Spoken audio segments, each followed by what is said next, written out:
Salut tout le monde, c'est Guillaume, on se retrouve aujourd'hui pour une nouvelle vidéo dans l'univers geek.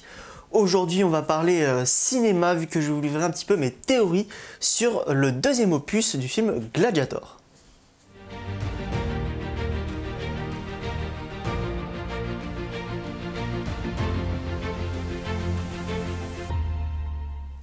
En effet, une suite au film Gladiator est actuellement en développement par Ridley Scott.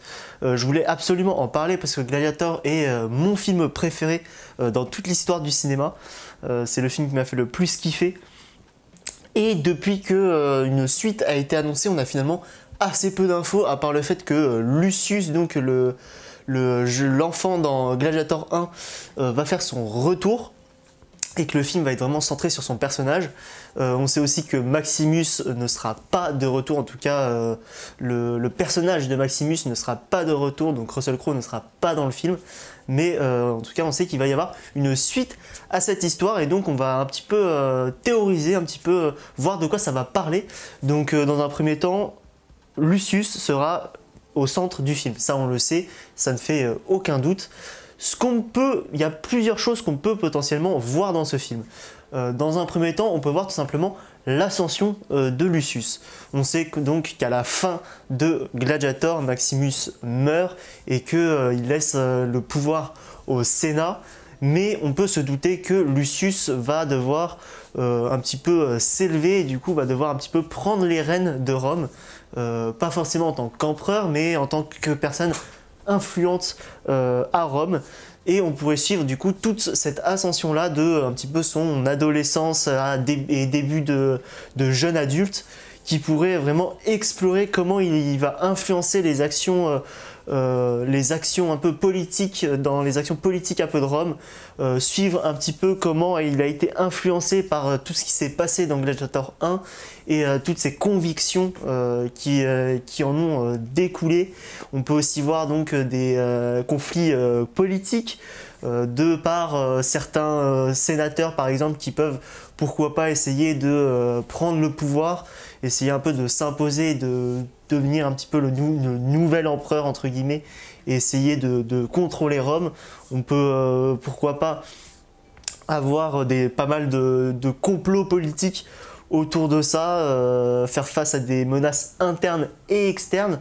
Ça peut être intéressant qu'il ait ces deux aspects-là, que ce soit vraiment qu'on explore comment il devient un leader un petit peu dans Rome, donc son ascension, et aussi du coup, est-ce que on va un petit peu voir le moment où il est vraiment un petit peu au top, et est-ce que ça va être vraiment son ascension, ou est-ce qu'on va voir, voilà, il est en place, ça fait des années que c'est passé, il a pris un petit peu sa place dans Rome, et du coup, on peut voir des complots du coup internes qui se déroulent contre lui pour prendre le pouvoir, pour le déstabiliser, etc.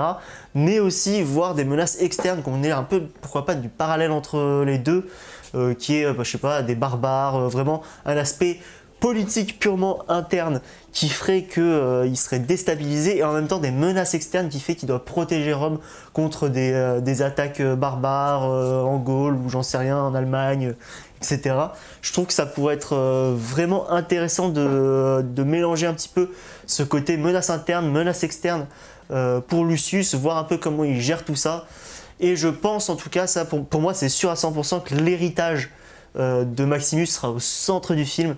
Que comment Lucius va gérer tout ce qui s'est passé dans Gladiator 1. Je pense que l'héritage de Maximus sera aussi un poids pour lui, de se dire je me dois être à la hauteur, de rendre Rome au peuple. Je pense que ça va être, la volonté de Maximus ne va pas s'être réalisée à 100% dans le 2, et ça va être à Lucius de se battre, que ce soit comme j'ai dit en interne ou en externe, pour rendre la vision de Maximus et de Marc Aurèle tout simplement réelle pour Lucius. Donc je pense que ça peut être intéressant de voir ça. Dans un deuxième temps aussi, le film, enfin dans un troisième temps même, on a parlé de l'ascension, des menaces internes et externes. On peut aussi se douter qu'il va y avoir une histoire d'arène. Le film s'appelle Gladiator. ça m'étonnerait fortement qu'il fasse l'impasse sur tout ce qui est gladiateur, arène, colisée, etc. Alors comment est-ce qu'ils vont amener ça? Est-ce que ça va être Lucius qui du coup est devenu un peu le nouvel empereur ou le nouveau un petit peu chef de Rome dans le Sénat ou quelque chose comme ça? Les jeux continuent un petit peu en fait et ne se sont pas arrêtés totalement, donc il va faire la connaissance de certains gladiateurs et ça va être à lui d'essayer d'arrêter tout simplement cette âge de la gladiature.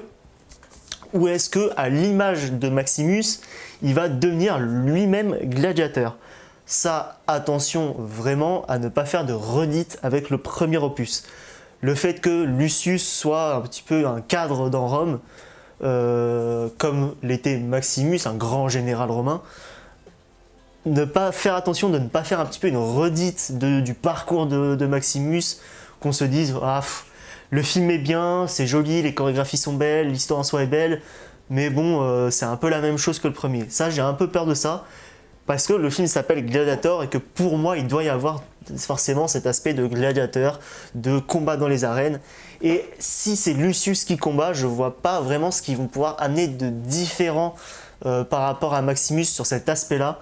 Moi, je verrais plus un Lucius dans son rôle de sénateur ou de personne politique influente dans Rome, qui plutôt donc se bat pour arrêter tout ça, arrêter la gladiature, rendre le pouvoir aux citoyens, etc. Plus dans l'aspect au-dessus que dans l'aspect de lui-même de gladiateur pur. Je peux me tromper, mais en tout cas, je saurais pas trop quoi en penser. Pourquoi pas si c'est bien amené le fait qu'il devienne gladiateur, s'ils arrivent à trouver quelque chose d'original. Moi, je vois pas trop ce qu'il y a à faire d'original là-dedans, mais en tout cas, à voir cette partie. Enfin, en dernier petit point que je voulais aborder sur cette petite vidéo, je pense qu'on peut avoir aussi une histoire, comme on l'a dit, centrée sur Lucius, mais aussi vraiment que sur lui et un peu moins sur l'héritage de Maximus, etc. Donc je parle de tout ce qui est amour, amitié, trahison, enfin toutes les choses comme ça qui sont vraiment centrées sur Lucius. Là on a beaucoup parlé de son ascension, donc bon, ça c'est centré sur lui, mais ça on s'y attend que ça va être son histoire sur comment il est arrivé là où il va en être arrivé dans le film, etc. Mais je pense que ça va être beaucoup sur le film centré sur Lucius et l'héritage de Maximus sur Lucius. Mais du coup, Lucius purement, qu'est-ce qui va lui arriver? On a dit complot pour moi, politique, interne, des menaces externes, pourquoi pas. De la gladiature, ça c'est sûr. Après, quel aspect pour lui? Est-ce que c'est lui qui se bat ou est-ce qu'il gère ceux qui se battent et il veut arrêter ça un petit peu ou quelque chose comme ça? À voir. Mais je pense qu'il peut aussi y avoir un petit développement dans l'aspect sentimental de Lucius. Voilà, amener quelqu'un, pourquoi pas, il va tomber amoureux de quelqu'un, sauf que cette personne va peut-être être son ennemi ou j'en sais rien, ça va être quelqu'un qui est une esclave ou quelque chose comme ça. Et du coup, il va être un peu tiraillé et il va essayer de se battre encore plus pour elle. Ça peut être un aspect très intéressant, je pense, qu'on n'a pas forcément vu dans Gladiator 1. Sa femme meurt très tôt et en réalité, il est attiré par la mère de Lucius, Maximus dans le 1, etc. Mais en même temps, à part la toute fin, il y va jamais parce que il y a sa femme, etc. Et il est en quête de vengeance. Donc en réalité, c'est plutôt du point de vue de la mère de Lucius où il y a cet aspect amour envers Maximus, mais de Maximus envers elle, il existe, mais il n'est pas exploité réellement dans ce sens-là. Et je pense que ça peut être intéressant là de voir que Lucius vraiment est amoureux de quelqu'un et que du coup il va devoir faire quelque chose parce que je pense que s'il tombe amoureux, ça ne va pas juste d'être une fille normale, j'en sais rien, influente, fille de quelqu'un d'influent, il va se marier, tout va bien, etc. Ça va être forcément pour moi quelqu'un qui est en mauvaise posture. À moins que du coup il fasse un peu une redite de Maximus et qu'il l'envoie dans l'arène et du coup il tombe amoureux d'une fille influente, sauf que c'est lui qui est tombé un peu dans les abysses. Voilà, comme vous pouvez le constater, je suis un peu sceptique sur cette suite. Voilà, quand je parle des théories, etc., ça part un peu dans tous les sens. parce qu'en réalité, on ne connaît pas grand-chose sur le film, à part que c'est centré sur Lucius, et que Maximus reviendra pas. Ce qui est logique, il est mort, ça je suis très content par contre, qu'il fasse pas un truc, ouais il revient, non en fait il n'était pas vraiment mort, ou quelque chose comme ça. Bon là ça aurait été un peu gros, mais je suis content parce que voilà, c'est mon film préféré, une suite à mon film préféré.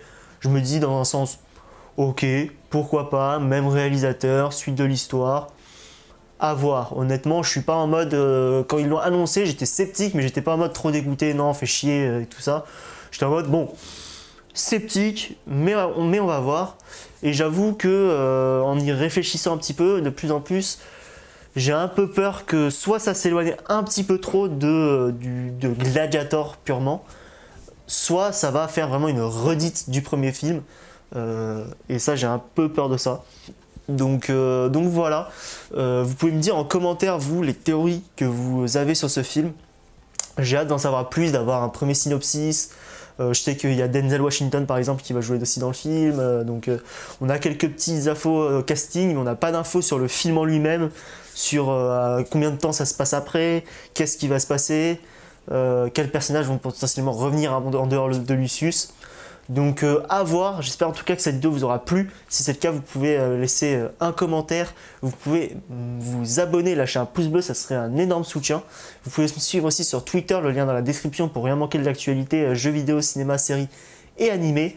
Et nous on se retrouve courant de la semaine pour le petit test, la petite critique sur Marvel Spider-Man 2 que je viens de terminer au moment où je tourne cette vidéo. Et sinon on se retrouve comme d'habitude dimanche prochain à 16 h.